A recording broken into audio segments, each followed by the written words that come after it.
যে বিষয়ে এখন আমার গভীর অমনোযোগ তা হলো নতুন কোনো মানুষের সাথে পরিচয় হওয়া, ভালো সম্পর্ক হওয়া। জীবনে চলার পথে অনেক মানুষের সাথে পরিচয় হয়েছে, আবার কিভাবে যেন তাদের সাথে সম্পর্কটা অপরিচিতদের মতো হয়ে গেছে।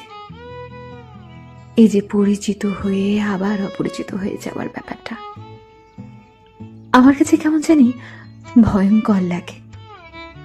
এজন্য এখন আর নতুন কারোর সাথে পরিচিত হতেই ভালো লাগে না। ভয় কাজ করে, আবার কবে জানি হারিয়ে যায়। তাই মনে হয় পরিচিত হয়ে আবার অপরিচিত হওয়ার চেয়ে ভালো কখনো পরিচয়টাই না হয়।